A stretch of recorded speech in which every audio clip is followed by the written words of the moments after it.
क्या कभी सोचा है कि पैसा और नाम इन दोनों में से क्या सबसे ज्यादा जरूरी है? आप अपना पैसा बचाएंगे या अपनी इज्जत? तो चलिए इस बात पर मैं एक कहानी सुनाता हूँ और आप डिसाइड कीजिए कि क्या जरूरी है। यह कहानी एक बुखारी नाम के आदमी की है, एक बहुत ही पढ़ा लिखा स्कॉलर जिसका नाम बुखारी था। वह सऊदी अरब में रहता था। वह अपनी सच्चाई और ईमानदारी के लिए फेमस था। एक बार वह समुद्र के रास्ते से वह कहीं जा रहा था। अपनी यात्रा शुरू करने से पहले उसने सफर के लिए अपने पास 1000 दिनार रखे। दिनार सऊदी अरब की मुद्रा है। सफर के दौरान बुखारी कई यात्रियों से मिला और कईयों के साथ दोस्ती की। उन यात्रियों के साथ उसने अपना ज्ञान भी बांटा और कई किस्से भी सुनाए। एक यात्री बुखारी के दिल को काफी भा गया था, इतना कि एक दिन बुखारी ने उसे अपने पास 1000 दिनार होने की बात बता दी।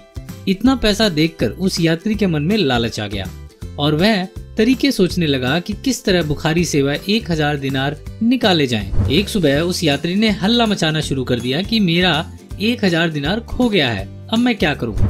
उसका रोना देखकर जहाज के कर्मी वहां आए और उन्होंने कहा कि तुम परेशान मत हो, जिसने भी चोरी की है वह अभी जहाज में ही होगा, तुम फिक्र मत करो, हम जल्द से जल्द उस इंसान को ढूंढ लेंगे। जल्दी उन्होंने खोजबीन करना शुरू किया। एक एक करके हर एक यात्री की तलाशी ली गई। जब बुखारी की बारी आई तो जहाज के कर्मियों और बाकी यात्रियों ने कहा कि हम आपको काफी अच्छे से जानते हैं, इतने दिन साथ में सफर किया है, हम जानते हैं कि आपने कोई चोरी नहीं की है, इसलिए हमें आपकी जांच करने की कोई जरूरत नहीं है। ऐसा सुनकर बुखारी ने कहा कि नहीं, पैसा चोरी हुआ है, वह भी इतनी बड़ी रकम।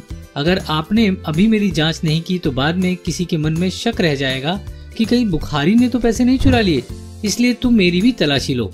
अब बुखारी की तलाशी ली गई और उसके पास से एक पैसा भी नहीं मिला। 2 दिन बाद वह यात्री जिसने पैसे चोरी होने का झूठ कहा था वह बुखारी के पास आया और उससे पूछने लगा कि तुम्हारे पास 1000 दिनार थी, लेकिन जब उन्होंने तुम्हारी तलाशी ली तो उन्हें कुछ भी क्यों नहीं मिला? इतना पैसा गया कहाँ? तो बुखारी मुस्कुराया और उसने कहा कि मैंने वह पैसे समुद्र में फेंक दिए। जानते हो क्यों? यात्री ने पूछा, क्यों भाई, क्यों फेंक दिए?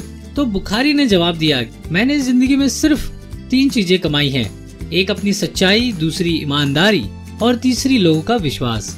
अगर वो पैसा मेरे पास मिल जाता तो मैं कह देता कि यह मेरा पैसा ही है और शायद लोग मान भी जाते, लेकिन कहीं न कहीं उन्हें मेरी सच्चाई और ईमानदारी पर शक रह जाता, इसलिए उन्हें मेरे पास ये रकम मिले, इससे बेहतर मैंने उस रकम को पानी में फेंक देना समझा। कहानी दोस्तों बहुत ही छोटी सी है, लेकिन एक बहुत बड़ी सीख दे जाती है। वो यह है कि एक बार खोया हुआ पैसा दोबारा कमाया जा सकता है, लेकिन अगर एक बार किसी की इज्जत, उसका सम्मान चला जाए या लोगों का उस पर से विश्वास उठ जाए तो वह दोबारा नहीं जीता जा सकता। तो उम्मीद है दोस्तों आपको एक कहानी पसंद आई होगी। प्लीज इसे लाइक और शेयर जरूर करें। दोस्तों मेरे चैनल को भी अभी सब्सक्राइब कर लें ताकि मेरी कहानियां सबसे पहले आपको मिले। दोस्तों आपका कीमती समय देने के लिए बहुत बहुत धन्यवाद।